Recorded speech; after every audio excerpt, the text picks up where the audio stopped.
he clearly has no idea how to run an economy. And the American economy is about to be the next business that he bankrupts. And people are waking up and realizing this, that he has this distorted, perverted view on economics. And I think there's a certain aspect of the tariff power that he has that he gets off on. He likes the idea that he can wield this around and be a bully to our allies and to the world. And in his twisted mind, this power is somehow worth bankrupting businesses, wiping out people's retirement savings, wiping out people's ability to access capital for their businesses, people losing jobs. He doesn't care. He doesn't care about anyone who this hurts, except for his billionaire buddies and his own bottom line. Democrats, led by former Treasury Secretary Janet Yellen, tries to tell President Trump what to do with the economy. A top manufacturing company makes a bold promise to the United States. The president's tariff plans could end one of the taxes that millions of Americans pay for. And the arson suspect who attacked Governor Josh Shapiro's home has been arrested. Guys, we got a lot of interesting stories and topics to talk about today. So let's go ahead and get started with Janet Yellen. Now, Yellen became infamous when she talked about inflation going down under the Biden administration, which makes her recent comments about President Trump ironic. But before we get to that, I want you to listen to how she was forced to apologize to the American people for botching the economy so much under Joe Biden. I was wrong then about the path that inflation would take. As I mentioned, there have been unanticipated and large shocks to the economy that have boosted energy and food prices and supply bottlenecks that have affected our economy badly that I at the time didn't fully understand. Remember that former President Joe Biden claimed that inflation was at 9% when he came into office, believing the delusion that Trump left him with an economy that was out of control. Well, here's his own Treasury Secretary admitting to us that she got it all wrong. Now, what's funny is that she's now trying to impart her wisdom to President Trump. Well, I have had a few meetings, and the truth is, I honestly don't know what to tell them because these are huge. I've said self-inflicted wound to me. President Trump is taking a sledgehammer, not only that he's pounding our allies with this, but he's pounding the U.S. economy with this sledgehammer. And I don't understand the rationale for the tariffs. Most economists would say if what you're trying to do is to reduce the trade deficit, imposing tariffs is not going to be successful and is not the way to go about doing that. The best approach there would be greater fiscal discipline, which we're not likely to see.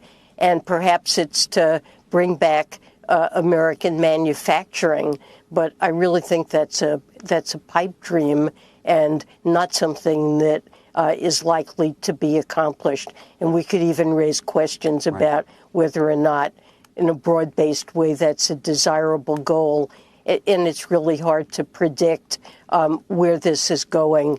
The escalation with China could have very significant global implications. It's like asking a guy who's crashed his car multiple times for driving lessons. Just doesn't make a whole heck of a lot of sense. The fact here is that the president has enough guts to try and bring manufacturing back to our country. He's laying out a plan to do that. And people like Janet Yellen, who just can't even predict what's coming next week, is telling him what to do. So her opinion can already be thrown out the window. Now, the real problem here is the timeline. So here's something that'll save you some time, some money, and a whole heck of a lot of stress. Guys, I found Chapter hands down is the best help for Medicare. So whether you're already on Medicare, maybe you're turning 65 soon, these experts at Chapter, guys, they will walk you through everything. They're just so nice over there, making sure that your doctors are covered, exploring every local plan, and also checking to see if you qualify for any extra benefits you might not even know about. They search every plan in your area, and the average person saving about $1,100 a year Guys, it's 100% free. It's like a no-brainer. It's free, no pressure, no gimmicks. Call my friends over at Chapter. Their phone number is 909-563-8279, or you can go to askchapter.org/Ron to get started. Tell them Ron said hello. Now, guys, we know the president has a plan in mind. But how long will Americans give him until he gets the desired results? That's the real question. So here's what CNN political commentator David Urban had to say about it. This is a strategy question. How long do you anticipate Americans are willing to wait for what you're talking about, for the turnaround in order to feel it? Because right now they're making clear they don't. Yeah, in that poll, it says a couple of months, right? That's what the poll, the CBS poll says, a few months. That's what they're willing to give this president. And listen, unfortunately, we got here over decades. Decades. We shipped jobs overseas. Remember Ross Perot, that giant sucking sound? Remember that? That was, how many years ago was that occurring? And so this has been taking place over generations. When you go to my hometown of Aliquippa, Pennsylvania, that happened in the 70s and 80s. Those jobs, those steel jobs and jobs in the aluminum industry in Pennsylvania went elsewhere over a long period of time. So to think that the Trump administration could fix it in 2 weeks is a little naive. Listen, I think that Donald Trump's goals are laudable. We got to make things here. We got to make things in America. Now, do we have big news when it comes to manufacturing? Something that can be attributed to both former President Joe Biden and President Trump. We have to give credit where credit is due here. And yes, this does appear, Christina, to be not only big news, but a little bit of good news.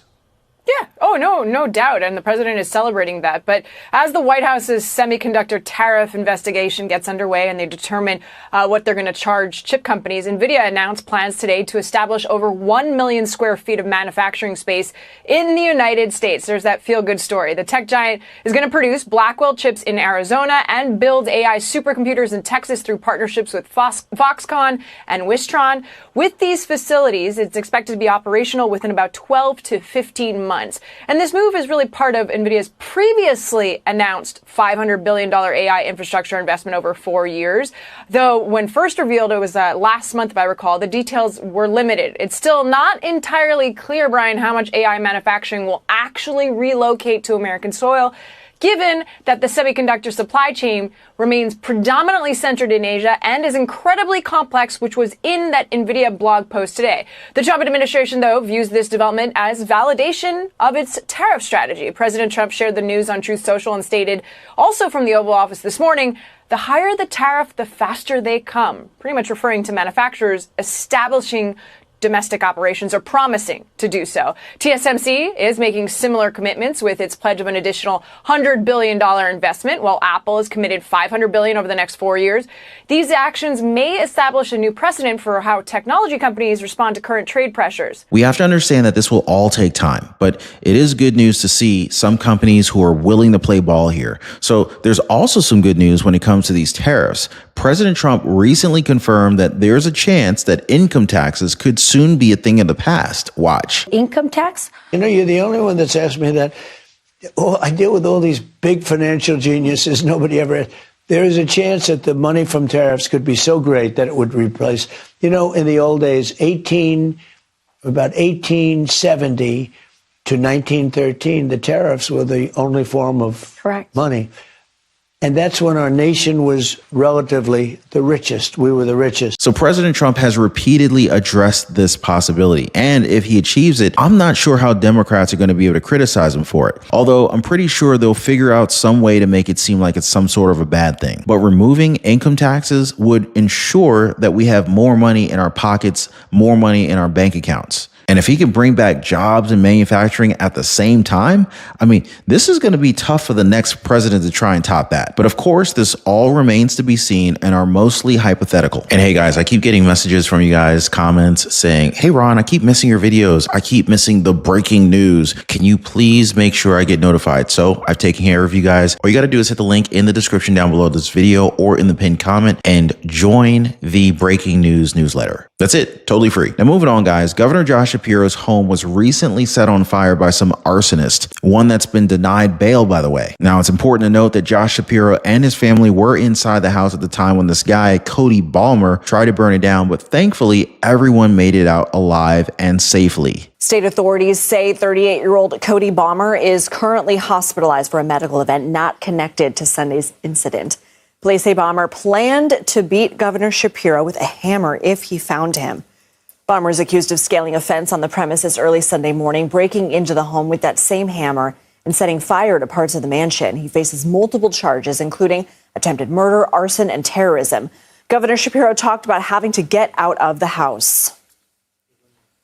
Together, we secured all of our children, our 2 dogs, our family that was staying with us, and the troopers safely evacuated us from the governor's residence. Last night, we experienced an attack not just on our family, but on the entire Commonwealth of Pennsylvania. Now, here's something that I found out about Bomber. A GPS device shows that his mobile device was present for 39 Kamala Harris rallies, Antifa, Black Lives Matter, pro-Hamas, and pro-Palestinian protests. Now, we can't say for certain what his political affiliation was, but I think it's pretty obvious that he was a radical. President Trump was also asked about Bomber, and this is what he had to say about the guy. Have you attributed a motive through the FBI investigation behind the attack on Governor Josh Shapiro over the weekend? No, I haven't, but the attacker was not a fan of Trump, I understand, just from what I read and from what I've been told. The attacker basically wasn't a fan of anybody. It's probably just a whack job. And certainly a thing like that cannot be allowed to happen. You see how easy it is to condemn attacks on government officials? Democrats should probably take notes from the president. But instead, some of their leaders are just getting caught up in scandals. Now, guys, I covered this in a previous live stream where Congresswoman Jasmine Crockett's now under investigation. This is related to donations that she got from Act Blue. Something shady's going on over there. And also how the donations seem to be coming from people who have no idea that they were even donating to her. What's up with that? Yeah. Anyway, make sure you guys check that one out. As always, thank you so much for your time. Thank you for hitting the like button. Give my friends over at Chapter a phone call or hit the link in the description down below to get some free Medicare advice. The average senior is saving about $1,100 a year. Anyway, I'll see you guys on the next one. Take care.